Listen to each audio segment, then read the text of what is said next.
It was a quiet night in Ouagadougou. The city streets buzzed softly with motorbikes and distant radios, but inside the presidential palace, something far more serious was happening. President Ibrahim Traoré sat across a table from two men in dark suits. They were not from Africa, nor Europe. They spoke softly, but firmly, in Mandarin. A translator stood nearby. On the table between them was a single folder marked with a red stamp, confidential. Inside it was a proposal that could change the future of Burkina Faso. China had offered something bold, a multi-billion-dollar infrastructure and industrial development plan. It included high-speed railways connecting rural villages to urban centers, solar-powered industrial parks, and a state-of-the-art medical city in the heart of the Sahel. Traoré didn't speak immediately. He flipped through the pages with a calm face. But inside, his mind raced. This was the opportunity he had dreamed of, not just aid, not just loans, but a partnership. And then came the moment that would spark a global storm. President Traoré looked up and said quietly, "Tell President Xi I accept. Let's build a new future." It started quietly, just a photo. No press conference, no speech, no warning. A single image was released from Ouagadougou airport. President Ibrahim Traoré shaking hands with President Xi Jinping's special envoy, with a document folder between them sealed in red wax. There were no Western diplomats present, no American flags in sight. But the message was clear. Burkina Faso and China had signed something big. Within hours, speculation exploded. Chinese state media called it a historic step toward African renewal. Burkinabe state television aired a 15-second clip. Traoré smiling, flanked by engineers, walking through a dusty village while locals chanted his name. Still, no details were officially released. But then, leaks began to surface. Satellite images showed large plots of land near the Ghanaian border being cleared. Chinese cargo planes landed at night. Foreign intelligence analysts noticed an unusual spike in encrypted communications between Ouagadougou and Beijing. That's when Washington got involved. Inside the U.S. State Department, alarms were triggered. A confidential cable was sent from the U.S. Embassy in West Africa to Washington. Subject line: Burkina Faso-China Strategic Development Agreement. High risk to Western interests. The document, later leaked, revealed the project's name: the Dragon Line. A 10-year, multi-billion-dollar infrastructure and resource corridor, railways, highways, energy grids, and green technology hubs, all funded, built, and secured by China. And at the center of it all, President Ibrahim Traoré, the youngest leader in Africa, now making the boldest move on the continent. Just a few weeks before the mysterious airport handshake, President Ibrahim Traoré had boarded a low-profile diplomatic jet bound for Beijing. No media coverage, no official itinerary. Even some of his own cabinet ministers thought he was heading to a military summit in Togo. But this was no ordinary trip. For months, Traoré had quietly been negotiating with China, not just for aid, but for a partnership. Not loans with strings, not donations with conditions. A deal built on sovereignty and mutual gain. At a private government compound in Beijing, Traoré met with President Xi Jinping. No translators, no press, just two men, one representing the world's rising superpower, the other a 36-year-old revolutionary from one of the poorest nations on earth. The room was silent until Traoré spoke. "I don't want handouts. I want transformation." Xi listened carefully. Burkina Faso, Traoré explained, had gold, lithium,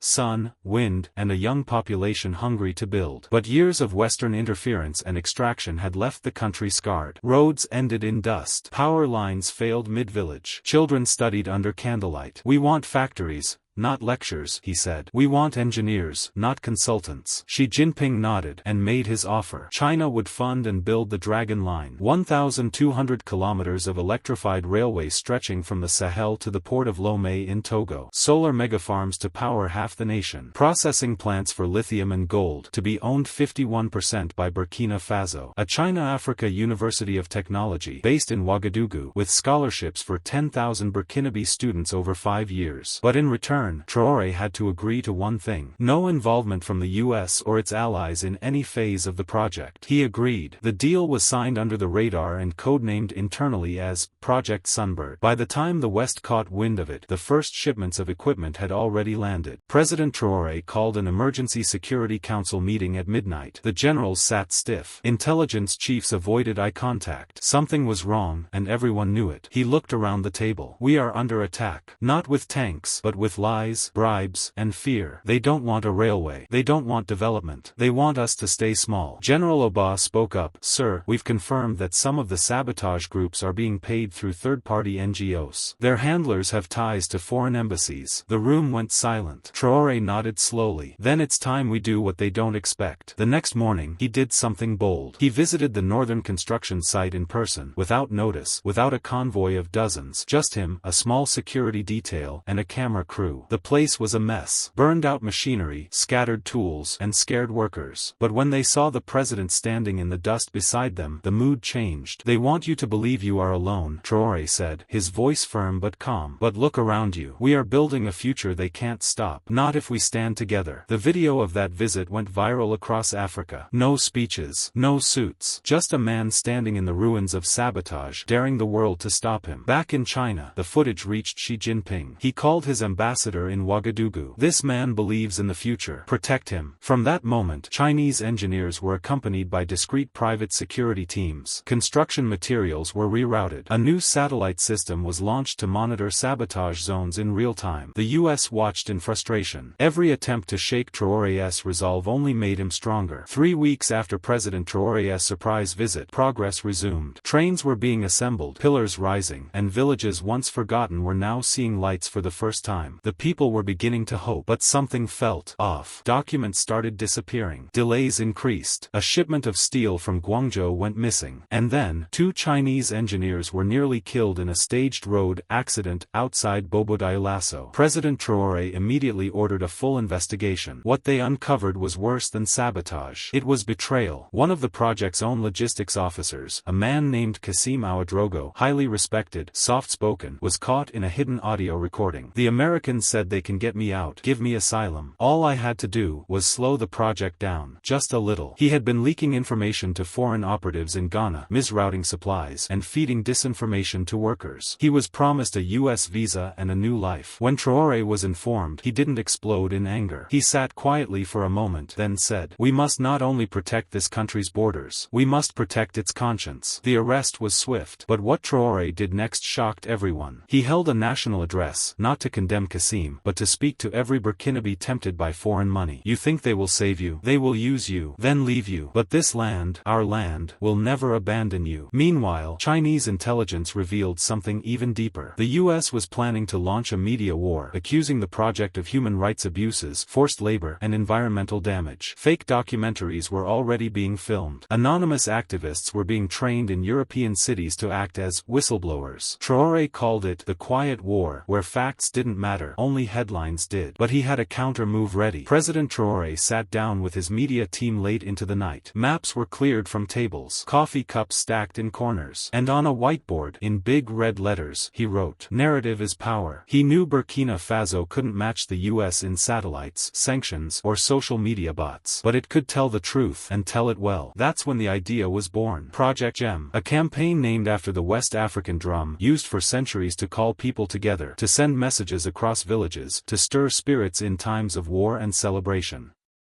"Let our story beat louder than their lies," Traoré said. Within days, real footage from the construction zones was compiled. Time-lapse of rail lines forming across deserts. Testimonials from villagers who now had running water. Smiling children boarding a prototype electric bus. Chinese engineers and Burkinabe workers filmed side by side, sweating, laughing, building. And then came the anchor of the documentary. A girl named Adama, age 9, who once walked 8 kilometers for water. Now, a solar pump filled her village tank in seconds. She looked into the camera and said simply, "Before, I fetched water. Now I fetch books." The documentary, titled Tracks of Tomorrow, premiered on YouTube, TikTok, and Al Jazeera Africa. It was short, real, and powerful. People shared it, not because they were told to, but because they felt it. Meanwhile, the US-funded exposé, The Red Railroad, launched the same week. It was longer, more dramatic, but also clearly staged. The miners wore clean boots. The children couldn't speak local languages. The timeline had errors. Burkinabe netizens tore it apart. African YouTubers mocked it in reaction videos. Even Western journalists began asking, is this another Iraq WMD situation? President Traoré's approval rating soared across Africa. Chinese-African cooperation was suddenly trending positively. Foreign policy think tanks scrambled to re-evaluate the Burkina Faso narrative. And Adama, the girl with the pump, was invited to speak at a UNICEF Global Forum. She walked in, holding the Burkinabe flag. 2 weeks after, Tracks of Tomorrow went viral. The skies over Ouagadougou were unusually quiet. No new statements from the U.S. Embassy. No fresh attacks in the media. No suspicious drone activity. Just silence. But President Traoré wasn't celebrating. He had learned enough to know, when your enemy goes quiet, they're preparing something bigger. And he was right. On a rainy Thursday morning, a senior diplomat from the African Union rushed into the presidential office. He held a sealed letter marked confidential. Traoré opened it slowly. Inside was a shocking revelation. The U.S. had approached the IMF with a proposal: suspend Burkina Faso's debt relief program until they cancel the China-backed Silk Rail project. Traoré blinked. They weren't attacking with bullets or headlines anymore. They were targeting the lifeline of Burkina Faso's economy. What did this mean? No funding for food programs. No support for agriculture subsidies. No medical shipments for rural clinics. Thousands of families would suffer. All because Burkina Faso chose a development partner that wasn't Washington approved. That evening, Traoré gathered his cabinet. The room was silent, tense. One minister whispered, maybe we can delay the project. Another said, perhaps we negotiate with both sides. But Traoré stood firm. If we give in now, we set a message that progress in Africa needs permission. He looked each of them in the eye. Let the IMF freeze us. We will build anyway. Brick by brick, with or without them. The next morning, something remarkable happened. Across the streets of Ouagadougou, in the villages of Kaya, in the mining towns of Hound, and even deep in the Sahel, ordinary people began to speak up. But not with anger. With tools. With shovels. With bricks. It started when a group of young engineers at the University of Ouagadougou posted a video. If foreign banks won't fund our future, we'll build it ourselves. We don't need permission to stand tall. Within hours, the hashtag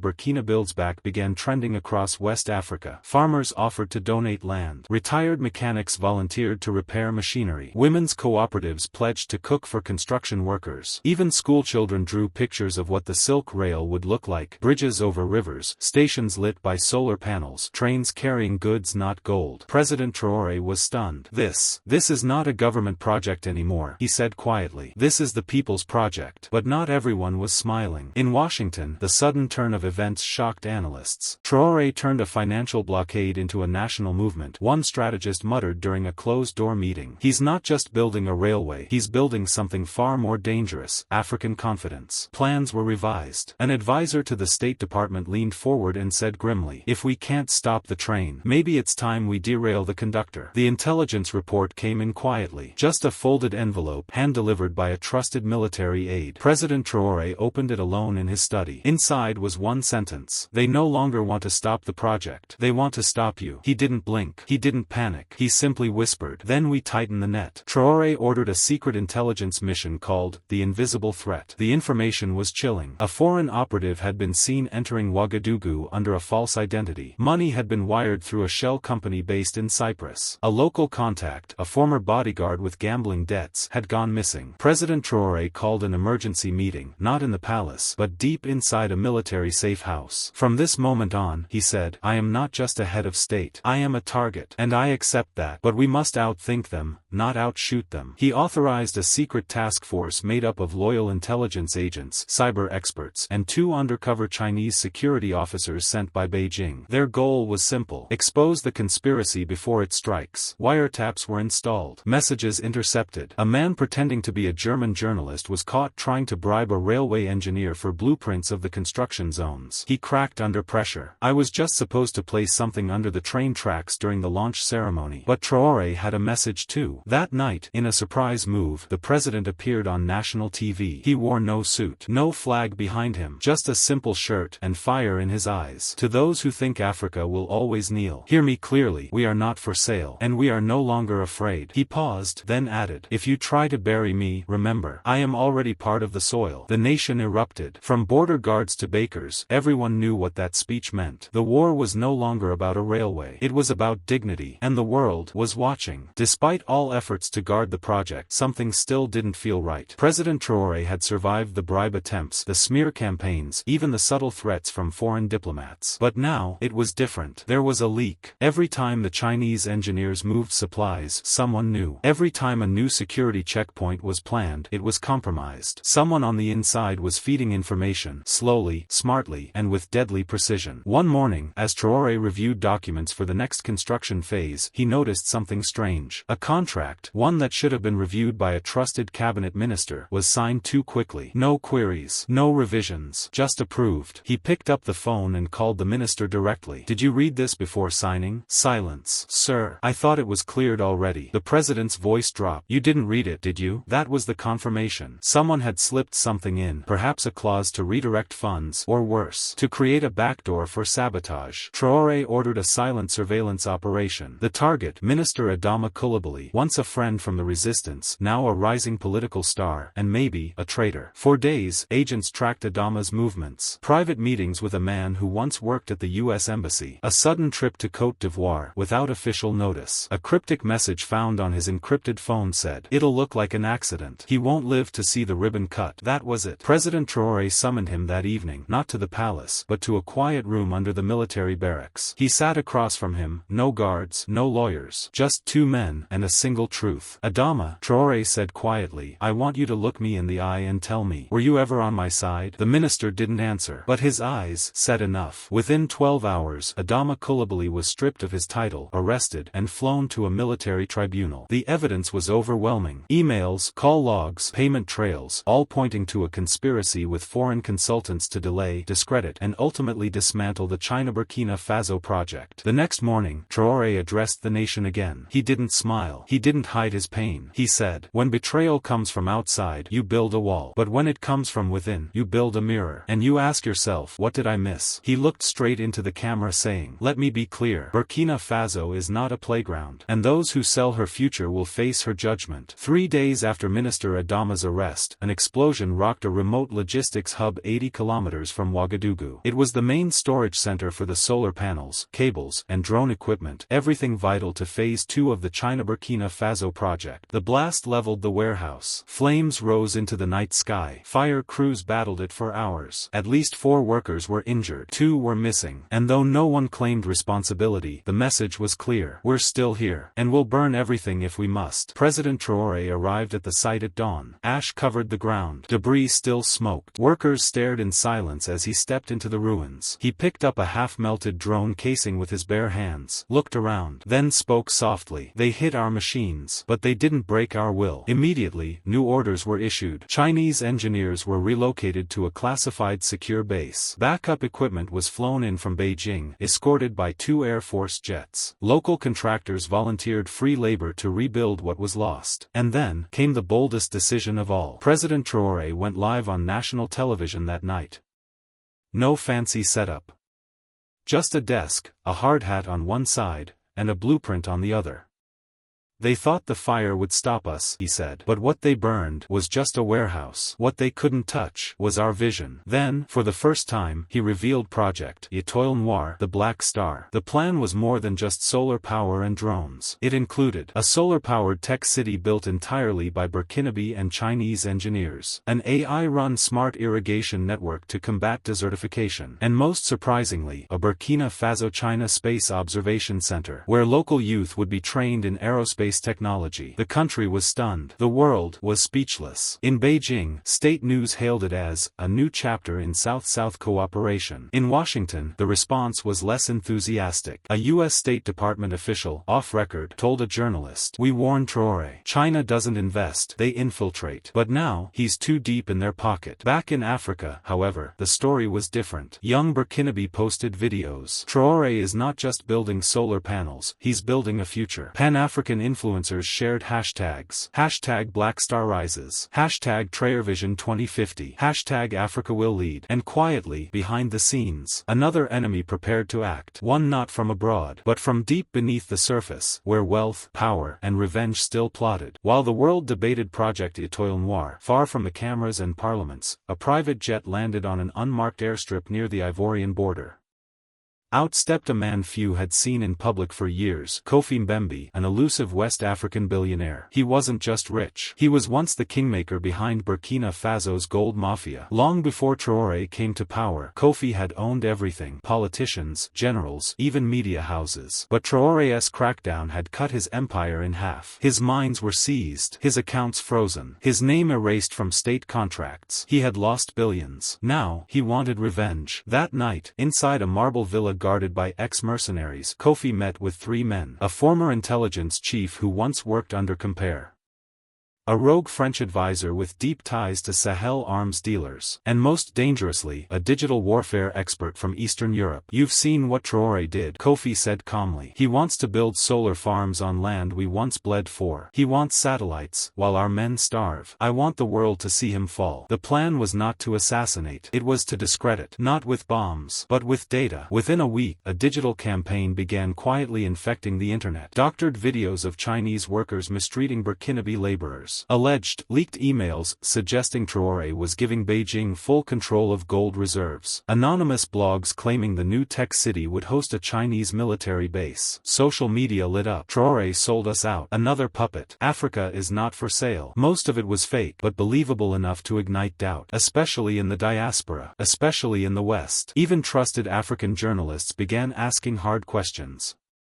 Traoré sat alone in his office, staring at his tablet screen. 10 articles, all lies, but all spreading like wildfire. He closed his eyes, took a breath. Then, he picked up a pen and scribbled 3 words on a notepad: truth, speed, fire. That same night, a counterintelligence task force was activated. Digital experts, ethical hackers, investigative journalists. Their mission: trace the origin of the fake campaign and expose the real puppet master. Traoré wasn't going to wait for the next wave. He was going to burn the lie before it spread further. The following morning, President Traoré met with his most trusted aide, Commander Idris, the same man who had once led the operation to rescue children from illegal mines. Traoré slid a printed dossier across the table. "This is where the attacks are coming from," he said. "Not Washington, not Paris, not Beijing. This is from Ouagadougou, our own soil." Inside were digital fingerprints, IP addresses traced back to servers disguised behind cafes and charities, fake social media accounts run out of an old news agency building, once owned by Kofi Mbembe. Idris's face hardened. "He's back." Traoré nodded. "And he's using the same tools he used to build his empire: deception, division, and dollars." Traoré knew one thing clearly now: this was more than political sabotage. It was a battle for the soul of Burkina Faso. So he changed the strategy. No press conferences, no legal warnings. He invited 20 of the most influential young digital creators, vloggers, and independent journalists to a closed-door meeting. Traoré said, "You want truth? I'll give you every file, every contract, every satellite image of the new city. You show the world what this project really is." The creators were stunned. One of them whispered, "A president giving us raw data? That's never happened before." But Traoré was dead serious. "Let the people defend what the liars want to destroy." While these young voices went to work, Kofi Mbembe's camp pushed harder. They released a deepfake video of a Chinese engineer insulting Burkinabe workers, planted a fake resignation letter from a government advisor claiming the deal with China was a modern slavery contract, hired influencers in France and Senegal to push anti-China hashtags, framing Traoré as another neo-colonial gatekeeper. It worked. Briefly, a protest broke out outside the Chinese embassy in Ouagadougou. Stones were thrown. A window was shattered. The U.S. State Department issued a subtle warning: "We are concerned about regional instability and influence tactics." Just when the chaos peaked, something unexpected happened. A video went viral, not from the president's office, not from the youth influencers, but from a woman named Mariam Damba, a former child laborer turned teacher in Bobo Dioulasso. Standing in front of a chalkboard, she held up a map of the new solar tech zone. "When I was 10, I was underground, digging for someone else's wealth. Today, my students dream of building satellites. If President Traoré can bring light to these villages, let him. Don't let jealousy steal our sunrise." Her video reached over 6 million views in 48 hours. International news agencies picked it up. The narrative started to shift again. A gray morning dawned over Ouagadougou. In a quiet alley behind a media office, a man in a tan jacket approached a journalist from an opposition tabloid. He handed over a sealed envelope and whispered, "This is what you've been waiting for. Proof that Traoré isn't who he claims to be." Inside the envelope were three things. A blurry photo of a much younger Ibrahim Traoré allegedly meeting with a controversial Chinese lobbyist years before he became president. A typed memo, unsigned, claiming that Traoré once accepted a strategic scholarship in Beijing funded by Chinese intelligence. A fabricated letter addressed to Xi Jinping, thanking him for early investments in my political future. It was a desperate, sloppy hit job, but the media didn't care. Within hours, headlines screamed, "Traoré is China's puppet. New evidence links Burkina Faso's president to Beijing espionage." Cable news panels in the US went into overdrive. An anchor asked, "Did Burkina Faso elect a leader, or an agent?" What Kofi Mbembe didn't know was, Traoré had expected this. 2 weeks earlier, his cybersecurity team had intercepted encrypted chatter. They let the leak happen, deliberately. The evidence was already watermarked, digitally traceable. When the story went live, Burkina Faso's intelligence agency published a counter-narrative within 12 hours, showing the photo was AI-generated, built using a known deepfake engine from South Africa. The letter to Xi Jinping was a copy-paste forgery, created using language lifted from a Chinese trade website. The memo had metadata showing it was created just 3 days ago on a laptop registered to Kofi's former aide. The trap had snapped shut, and the final blow came when Kofi Mbembe's signature appeared on a wire transfer, paid to a Kenyan agency that had created the deepfake. President Traoré didn't give a speech this time. He simply uploaded one document, a transparency report listing every partner, every penny, and every signed contract from the joint development with China. The report trended on social media across West Africa. Comments flooded in. They lied again. But he didn't flinch. "I may not love China, but I trust my president. Traoré isn't perfect, but he fights for us." And in Washington, quiet panic grew. A classified US memo leaked weeks later showed a stark assessment. Burkina Faso may now become China's most strategic ally in West Africa. Soft power projection through Traoré is proving more effective than anticipated. Alternative interventions must be explored. Lead into final part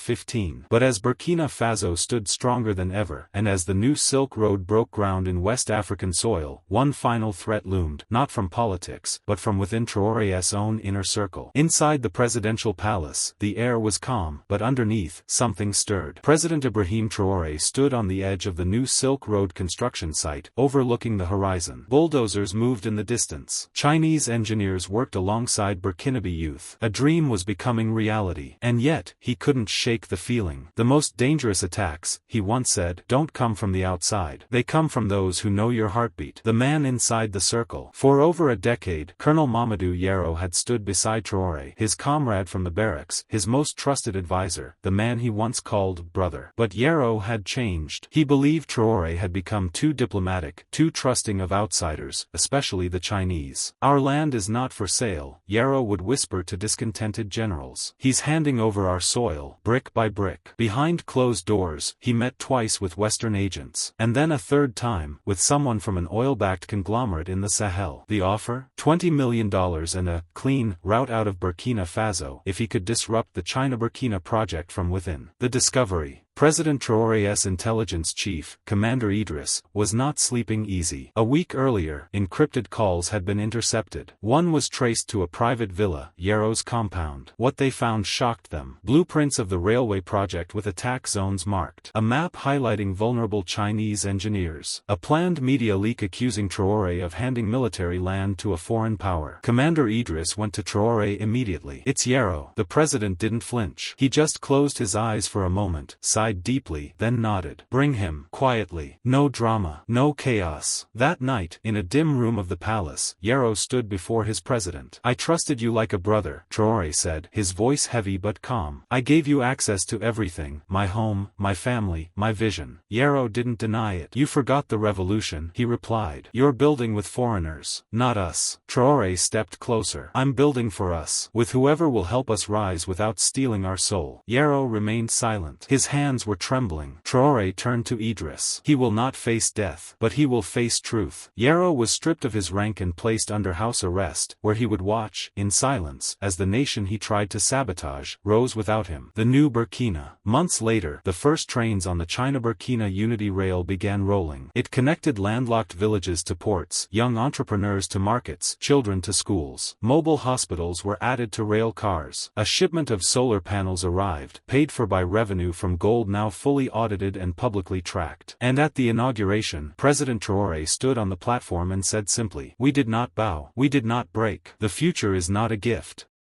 It is something we build, together." Closing line. From sabotage to salvation, from false flags to golden railways, this is the story of how a small African nation, led by a soldier with a vision, faced the world's pressure, and chose to rise anyway.